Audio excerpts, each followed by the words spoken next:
je suis une bonne Française moyenne. Son compte Insta, c'est une bulle. Cette femme-là, je ne sais pas comment elle fait, mais elle nous met très tranquillement face à nous-mêmes, avec son sourire, avec sa liberté et avec son chic. Étourdissante. Bonjour Sophie Fontanelle. Waouh! Ouais, Oh mon waouh. Dieu, je vais me le repasser de certains jours. Tu as quel âge aujourd'hui? J'ai 62 ans. Alors c'est comment? Bon, c'est une réalité. Voilà. Ouais. C'est une réalité et quand j'entends des gens, moi j'ai vraiment tellement plaidé pour qu'on soit naturel, quoi, en fait. Mais on l'est jamais complètement parce qu'à un moment donné, on fait quelque chose d'assez dense. Il n'y Ouais. a pas que les rides. Hein. Non, non, bien sûr. Ça peut être tout d'un coup, on fait attention à son poids si on peut, si on y arrive. Donc, je suis cette espèce de personne comme ça qui le vit bien, mais je ne veux jamais faire croire que ce n'est pas une réalité, en fait. Ouais. Justement parce que je suis naturelle, je dis c'est une réalité, Mhm. et c'est un... Il faut sans cesse inventer quelque chose, en fait, quand on vieillit, sans cesse. Alors ça c'est vrai, et inventer c'est donc contrôler, gérer, supporter, mais c'est aussi vivre. On te connaît critique de mode, on te connaît évidemment Fonel, enfin c'est évidemment, enfin dans elle, et puis surtout et d'abord écrivaine. Moi j'aime pas le mot parce qu'il y a veine dedans et je déteste ce mot-là. Oui, il y a écrivain, c'est pareil, hein. Ouais. On y est habitué. Oui mais je l'entends moins. Ça fait des années donc, que tu es une figure publique et tu as dit, en allant sur Instagram, j'ai lutté contre mon invisibilité. J'ai trouvé ma place. Oui, parce que j'avais, je pense, 54 ans à l'époque, 53 ans. Et il y avait à Elle, où moi j'étais vraiment une journaliste star de Elle. Et puis en plus, j'étais directrice adjointe de la rédaction. Il y a eu une nouvelle direction. Et cette nouvelle direction a décidé de me virer. Et donc, bon, c'est la vie. Mais sauf que pour me virer, on m'a expliqué que, en fait, je ne représentais plus la vie. Enfin, j'ai compris que ça voulait dire que j'avais peut-être fait mon temps. Alors quand j'ai été virée, le jour où j'ai annoncé que je partais, je me suis foutue sur Instagram, devant mon miroir chez moi. Un miroir, c'était vieil miroir de salle de bain que mon frère avait rapporté. Je me suis foutue devant, j'ai pris une position un peu comme un top modèle, et j'ai dit, désormais, ça se passera comme ça. Et là, je suis passée de 8000 followers à 30 000 en une semaine, et ça n'a cessé de monter jusqu'au plus de 400 000 aujourd'hui. Si vous ne connaissez pas le conte de Sophie, allez voir, vraiment, c'est un endroit de grande poésie, beaucoup de douceur. Jamais, et je me suis fait la réflexion, quand on est critique de mode, on a l'impression quand même qu'on est dans un monde beaucoup de jugement. Et toi, le jugement, ça t'est totalement étranger. J'ai des jugements au fond de moi, mais je sais que quand j'ai un jugement, en fait, je le garde pour moi parce que ça peut bouger. Parce que parfois, on trouve que des choses... je ne parle pas là de politique, etc., mais Non, bien mettons, sûr. Non, mais une paire de pompes, une attitude, oui, il y a quelqu'un, des choses que je trouve ridicules. Je déteste je trouve que c'est génial qu'une fille qui a envie de se mettre en talons, elle se mette en talons, mais je déteste l'injonction des talons. Ouais. Donc je déteste qu'on dise qu'on est plus féminine parce qu'on a des talons, alors que d'une certaine façon, c'est vrai. Mais ça m'énerve. Oui, c'est vrai. Donc voilà. Tellement vrai. Mais en même temps, voilà, au lieu de juger, je réfléchis et un jour, j'arrive avec le petit talon de 3 cm de Françoise d'Orléac ou de Deneuve dans Belle de jour. Et je dis, ben voilà, il ne suffit pas de beaucoup de talons. Il en faut un tout petit peu pour avoir justement cette espèce de petit élan. Alors à quoi ça sert d'aller tout d'un coup faire des théories méchantes? Non, moi je ne suis pas méchante, ça c'est sûr. Non. Et on va revenir sur l'histoire de la mode et sur ton histoire avec la mode. D'abord, je voudrais qu'on comprenne la fille. Quand tu te mets à poil dans Elle, ces photos sont extraordinaires. Personne d'autre n'aurait eu les poses que tu as faites. Elles sont extraordinaires, ces photos. Tu as quel âge à ce moment-là? Tu as 59 ans. 59 ans, oui. J'ai 59 ans et j'écris un livre qui s'appelle Capital de la douceur sur quelqu'un qui se retrouve nu sur une île. Ouais, le naturisme. Voilà, et qui découvre en fait que nu, on est très vulnérable, mais que c'est ça la puissance en fait de la chose. Bref, on décide de faire des photos elle. C'est moi qui propose, on n'a qu'à faire des photos nues. Ils disent oui. Je n'avais tellement pas peur qu'en fait, tout s'est très bien passé. Je me suis complètement laissée faire. Et ce que je veux dire, c'est que quand j'ai fait ces photos, on a tout de suite vu qu'on faisait quelque chose d'important. Mais elle a décidé de ne pas faire la couverture finalement dessus, Quel dommage. pensant que ça ne me rendait pas hommage, enfin honneur, je ne sais pas comment on peut dire, pensant que les gens allaient voir que je n'avais pas 20 ans, parce que le corps, on voyait bien le corps, je ne cachais pas. Et moi, j'ai dit, mais moi, j'en ai rien à faire. Ils m'ont dit, non, on veut te protéger. Parce que ce que j'ai fait, la puissance des réseaux sociaux, c'est que j'ai dit à elle, parce qu'ils n'étaient pas du tout méchants, j'ai dit, ok, on ne le fait pas. Laissez-moi faire des fausses couves. Et j'ai fait 3 fausses couves où j'étais nue. Et c'est Génial. celle-là qu'on fait le tour du monde. Ah, c'est génial. C'est pas la couverture du journal, donc plus c'est personne ne génial. se souvient. Tu avances dans la vie et dans le monde en disant oui à la liberté de ne pas avoir d'enfant, oui ou au choix ou au non-choix, mais enfin, en tout cas l'état de lieu. Oui, je revendique de ne pas avoir de mari. Oui, je revendique la liberté de l'abstinence sexuelle. Oui, je revendique les cheveux blancs. Oui, je revendique l'absence de chirurgie esthétique. Avant qu'on commence l'interview, tu disais je suis une locomotive. Quelle locomotive? Quelle locomotive? Moi, je me suis retrouvée à revendiquer parce que les gens ont dit que je revendiquais. Mais moi, je ne revendiquais pas. Je disais juste, en vrai, c'est beaucoup plus tendre, je disais juste, Oui, plein de tendresse. ça a de la valeur. J'ai pas d'enfant, je suis pas une merde. J'ai pas de mari, je suis pas une merde. Je n'ai pas réussi, j'ai eu des pépins quand j'étais jeune, qui sont malheureusement tellement courants, d'abus sexuels. Donc, ok, moi, j'ai pas réussi en fait, à dépasser ça, mais j'ai réussi par la résilience, autrement en étant heureuse. Oui. Mais j'ai un peu peur qu'on m'approche.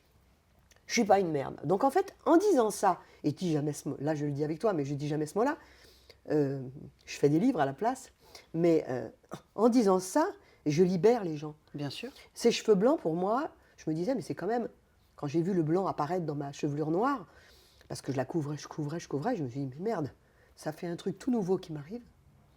C'est quand même, à mon âge, pas si fréquent qu'on ait un truc nouveau. Je suis pas du tout d'accord avec ça.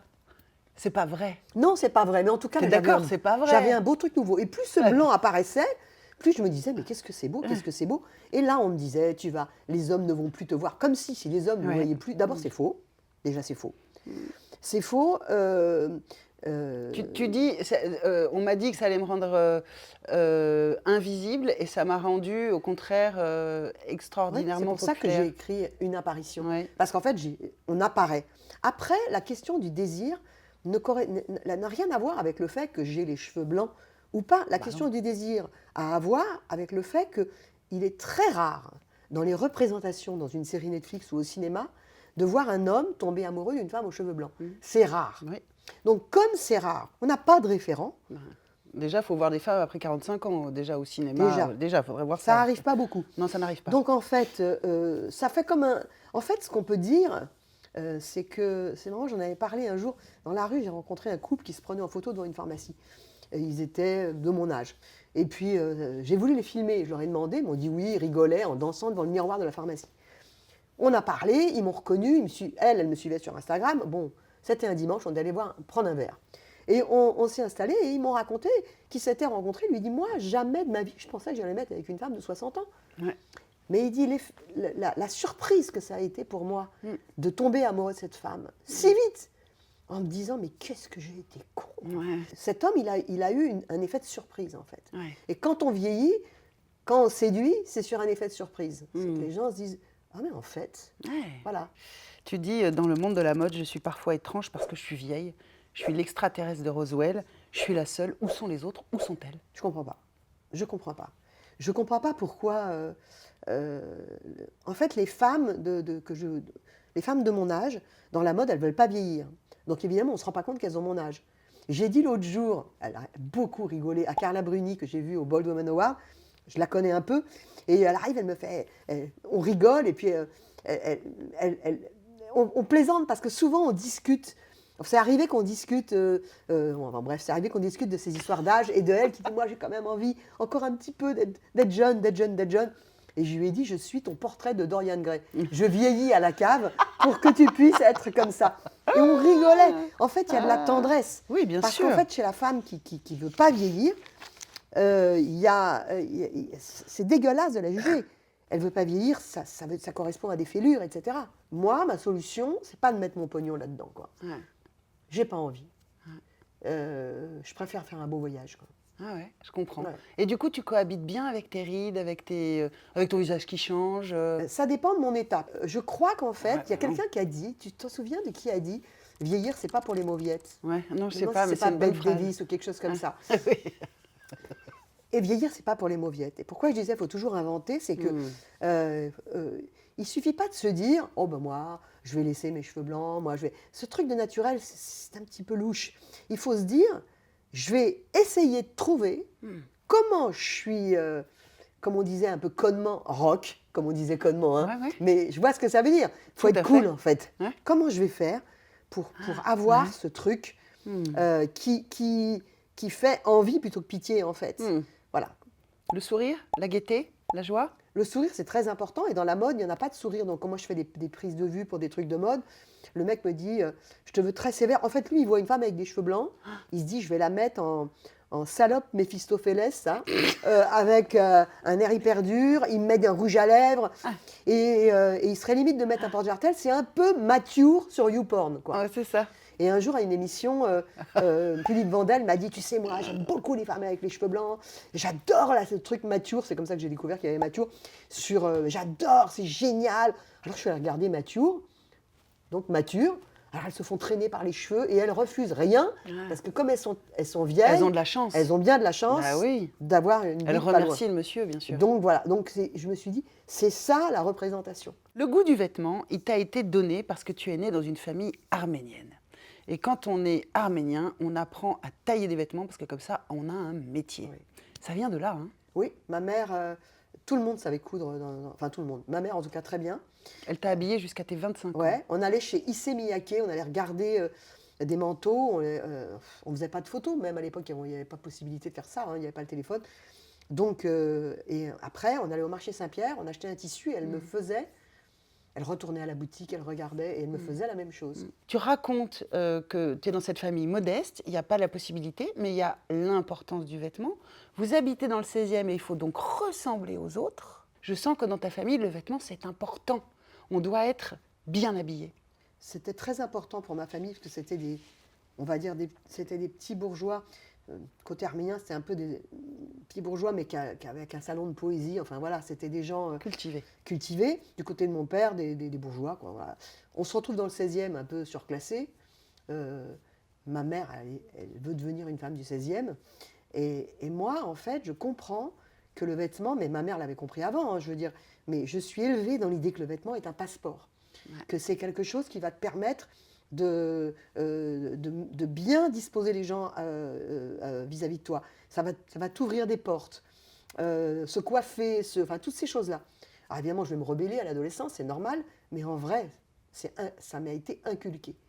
Et quand il y a eu toute une philosophie de gauche très intéressante avec Pierre Bourdieu qui disait, attention, les gens qui veulent s'habiller comme des bourgeois, ils reproduisent un code social des bourgeois. Mais en vrai... Alors, on va dire que c'est un sociologue, ouais. Et il se trouve que Pierre Bourdieu, il était très ami de ta tante. Très ami de ma tante. Donc il y avait des discussions voilà, qui étaient très féminines. Ma tante était très, très, très féminine. C'était des discussions à n'en plus finir avec Pierre Bourdieu, qui disait que ça n'était pas un jugement de valeur chez lui. Il dit c'est une réalité. Lui, il disait juste ça.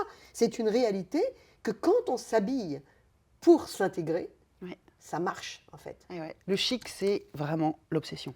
Le chic, c'est quoi le chic ?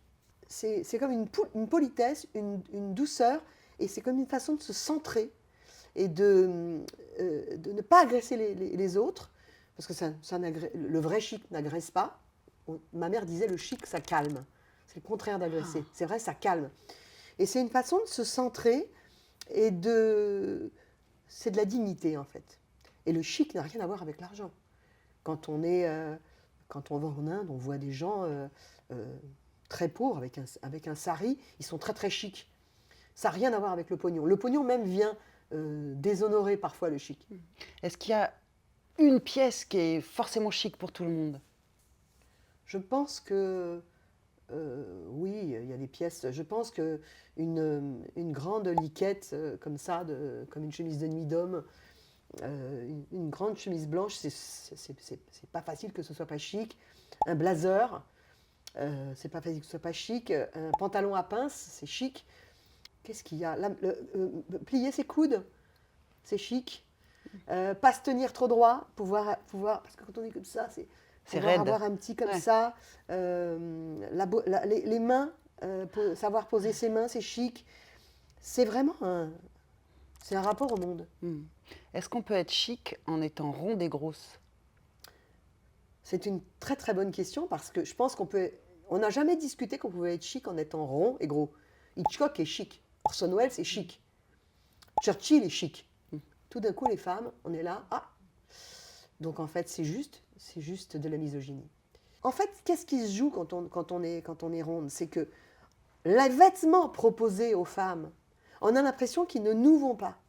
Je vois bien, on a l'impression, on se dit, mais pas ça pour va moi. pas parce que je vais me mettre un truc, ça va venir là, après ça va tomber tout droit. Donc on se hait parce qu'on ne peut pas ressembler aux autres. Moi, les filles que je trouve, les filles rondes que je préfère, c'est celles, c'est tout d'un coup qui se fout un legging quand même avec une grande chemise et qui en fait, elle va simplifier son allure et en l'assumant. Donc, c'est simplifié, c'est assumé, je trouve ça très joli. Quel conseil tu peux nous donner pour que... Parce que toi, le vêtement, ça t'a permis d'exprimer ta version du monde. Je vois vraiment pas pourquoi moi, je l'utiliserais pas un petit peu, pas de manière aussi aboutie que toi, mais comment est-ce que tu peux nous dire, quel conseil tu peux nous donner pour jeter un œil dans notre vestiaire et voir ce à quoi on est attaché, ce qui nous ressemble, ce qui va nous... Tu vois, si tu as un petit truc comme ça, ce serait super. Ouais, bah alors j'ai un truc, c'est que, bon, déjà moi, un jour quelqu'un m'a dit, ben, c'est sexuel. J'ai dit, moi chez moi dans mon vestiaire, ça entre et ça sort. Quelqu'un m'a dit, c'est très sexuel, et j'ai dit, bah, ça tombe bien parce que les vêtements, c'est un peu ma libido aussi. Donc, mais moi déjà, je pense que l'accumulation, c'est pas quelque chose de bien. Je suis pas Marie Kondo, mais je sais que j'ai été élevée dans une famille où quand tu aimais quelque chose, je voyais ma tante, elle avait une jolie chemise, je disais, elle est belle, tu pouvais être sûre que la fois d'après, elle disait, tiens, bah, tu l'aimes, je te la donne. Ouais. Donc moi, c'est comme ça que je fonctionne. Ensuite, on met toujours les mêmes choses. Donc il faut prendre son placard et il faut le ranger différemment. Les pulls, il faut les mettre dans un autre sens. Parce que sinon, on prend toujours le premier. Ce pull-là, par exemple, je l'ai depuis genre 10 ans. Je ne le mettais plus. Bah, quand j'ai fait les trucs, j'ai mis ce pull au-dessus. Bah, maintenant, je le mets. Ouais. Et c'est une façon de créer de la visibilité, en fait, pour ces vêtements. Et puis aussi, je dis beaucoup, ça c'est vraiment un conseil que j'ai donné encore la semaine dernière à une copine. Elle est venue me voir, elle est arrivée, elle n'avait pas le moral et elle était avec chiffon, quoi. Ouais. Chiffon, c'est pas du tout bien ça. Elle était avec un pull avec trop de poils, tout était, il n'y avait pas de clarté en fait, tout était tout ça, voilà, comme ça, chiffon. Et je lui ai dit, tu vas venir chez moi dimanche. Et elle est arrivée chez moi, toujours chiffon. Et là, on est allé vers les chemises bleu ciel, on a regardé des belles choses en laine froide, là, un beau truc bien net, une belle jupe plissée, je lui ai filé. Et en fait, au fur et à mesure, je voyais le miracle opérer. C'est pour ça qu'on n'en aura jamais fini avec le shopping. Non. Alors, le conseil, si on ne veut pas se ruiner, moi, je peux aller aussi bien rue de la Verrerie au Vintage à Paris, parce que sinon, on va où on veut, chez Kilo Shop dans toute la France. Ouais. Et on essaie de se trouver des trucs pas chers qui te rafraîchissent la page. Voilà. Comment on fait avec les trucs dont on se dit « Ah non, ça, je peux plus le porter. J'ai plus l'âge. » Ça existe. Moi, j'ai des trucs avec des fines bretelles. En vieillissant, le dos, il morfle quand même. Donc, bon, c'est pas très beau. Mais en même temps, je me dis, faut faire attention à ces choses qu'on ne veut pas porter. Parce que, par exemple, j'ai une copine, elle a 20 ans de moins que moi, ou 15 ans de moins que moi, et elle dit, ça fait déjà 10 ans qu'elle dit, je ne peux plus montrer mes bras. Moi, je pense qu'il faut montrer ses bras. C'est pas grave, en fait. C'est pas la honte, en fait, que les bras, ils vieillissent. Il y a des choses que je ne fais pas. Je ne vais pas me mettre une mini-jupe à Paris avec des collants, ce que je faisais beaucoup quand j'étais jeune. Mais l'été, je peux mettre des choses très courtes. Et pourquoi tu la mets plus, la mini-jupe? Il y a un truc qui ne va pas avec les cheveux blancs. On ne comprend plus. Ouais. Avant, je faisais sans soutif, et puis maintenant, sans soutif, c'est aventureux, quoi. C'est un peu comme les hommes qui vieillissent, qui cherchent un peu leurs couilles très bas. Mais bon, je pense que la seule solution, c'est ce que je fais, c'est d'en parler comme ça. Absolument. Donc, ce que tu nous dis, c'est que quand on ne va pas très bien, notre vêtement, ça peut être non seulement un refuge, mais une forteresse. Et il peut changer ce qu'il y a à l'intérieur. Ça aide énormément. Ouais. Aujourd'hui, tu habites le long du jardin des Tuileries, un magnifique endroit à Paris. Et pendant des semaines, c'est écœurant, tu as eu sous les yeux ce que le monde entier voulait voir. La vasque qui montait Ouais. Pas toujours, parce que parfois il y avait du vent. C'était la magie sous tes fenêtres. Et tu le racontes dans ce livre qui s'appelle Couver un astre, qui est aux éditions Segers. Et tu racontes, entre autres, une rencontre. Donc tu y vas, c'est sous tes yeux, hein, c'est là, tu peux pas faire autrement, c'est devant tes fenêtres. Et donc et c'est ça que j'aime, je trouve très très joli chez toi, c'est d'aller chercher toujours la petite chose magnifique. Tu racontes par exemple, tu descends à chaque fois, tu vas Ouais, voir ouais. les gens, t'es avec les gens, parce que c'est génial de vivre de sa fenêtre, mais c'est aussi super d'être avec les autres. Et un jour, tu arrives et il y a une mère de famille avec son petit Jacques qui veut monter sur ses épaules. Et la mère lui dit non, mais c'est bon, tu le verras très bien comme ça. Donc tu dis non, mais je vais le prendre. Et tu le mets sur tes épaules et tout. C'est des toutes petites choses qui rendent la vie magnifique. Bah, c'est-à-dire que quand cette femme m'a demandé de prendre l'enfant sur les épaules, elle n'en pouvait plus. Et surtout, l'enfant, qu'est-ce que ça peut faire qu'il soit là ou là de toute Rien, manière ça change là-bas, rien. parce qu'elle était en haut. Donc, Oui, il regarde comme ça. et en fait, ce qui est beau, c'est ce que j'aime bien raconter, c'est que je mets l'enfant sur mes épaules. Et moi, j'ai pas d'enfant. Et j'ai ces petits... C'est l'été, donc j'ai ces petits mollets là qui viennent sur mes bras. Je tiens ces petits poignets et je me dis, mais mon Dieu, mais peut-être que j'ai raté dans ma vie ça, de cette chair d'enfant, de ce truc, c'est-à-dire que ça me bouleverse. Et puis finalement, l'enfant, je lui dis, pourquoi tu veux être plus haut? T'es pas plus haut là, en fait. Il dit que je suis plus haut que les autres enfants. À sa manière d'enfant, c'est ce qu'il m'a dit. Et c'est tellement génial. Et il te pose une question. À toi aussi, elle te parle, la boule? Ouais. Et il est complètement Moi, ça déçu qu'elle me parle aussi à moi, la boule. Non, mais je trouve ça extraordinaire. À toi aussi, elle te parle, la Mais parce boule. qu'en fait, cette boule olympique, ce qu'elle a fait, Ah ouais, c'est qu'elle a, enfin, c'est un moment incroyablement important, comme Notre-Dame. Hein. C'est un objet qui nous a rappelé que nous avons besoin de quelque chose de sacré, qui passe pas par des dogmes de religion, qui passe pas par des règles, qui passe par être unis devant quelque chose de beau qui va arriver. Page 105, tu parles de la boule donc, et tu écris « Un soir, alors que la boule montait, je me mis à pleurer pour tout ce qu'elle me faisait voir. Que fait-on quand on comprend ce qu'est l'amour, mais qu'on ne sait pas le vivre? Que fait-on quand on a ce ballon au fond du cœur qui ne vibre pour personne? Que fait-on quand on pourrait aimer si grand que ça nous fait si peur? Que fait-on quand quelqu'un nous demande si on a des enfants et qu'on baisse les yeux car on a un peu honte? Que fait-on quand on n'ose pas dire que pour faire des enfants, il faudrait commencer par arriver à dire qu'on a ce ballon dans le cœur et qu'on ne sait pas le faire? » Cette page 105, décidément, c'est drôle que tu aies choisi ça. Elle est en train, les gens l'envoient, sur les réseaux sociaux, etc. Cette page, elle est née d'un post Instagram. C'est-à-dire que j'ai fait un post qui disait à peu près ça, sauf que ce n'est pas écrit de la même manière, mais c'est la même chose quand même. Hein. Je dédie ce post à ceux qui... Voilà, ça disait ça comme ça. Pareil. Et en fait, ça a touché les gens parce que, d'ailleurs, il y a des gens qui m'ont dit, tu sais, même quand on est en couple, qu'on a des enfants, qu'on est heureux en couple, de toute manière, on se dit, j'ai cette boule. Cette boule, c'est pas la boule au ventre. C'est une boule qui a une puissance positive. Sophie, elle frappe cette page parce que c'est quelqu'un qui dit quelque chose. Quelqu'un qui dit quelque chose, c'est devenu assez rare. Et là, c'est vraiment toi qui étais vraiment à poil quand tu dis ça. C'est fort de dire ça. En fait, je trouve que c'est la question centrale. C'est qu'on a quelque chose on a quelque chose de beau à donner Oui. dans un monde atroce. Et on ne sait pas comment faire, quoi. Élisée Couver un astre, c'est très beau, c'est plein de poésie. Et suivi Sophie sur son compte Insta, c'est aussi plein de poésie, plein de gentillesse et de tendresse. Tu as employé ce mot-là et tu es quelqu'un de très tendre. On finit avec un selfie? Ouais, toi aussi, tu es quelqu'un de très tendre. Oui, j'adore ça, la tendresse. Et la joie, c'est une grande élégance, je trouve, pour nous-mêmes et pour les autres. On est bien content d'avoir eu Sophie Fontanelle avec nous. Viens, on va mettre la tour Eiffel, parce que comme ça, on a un truc un peu phallique. Ah, t'as vu? T'as vu, je le fais bien, je le fais au-dessus. Hein.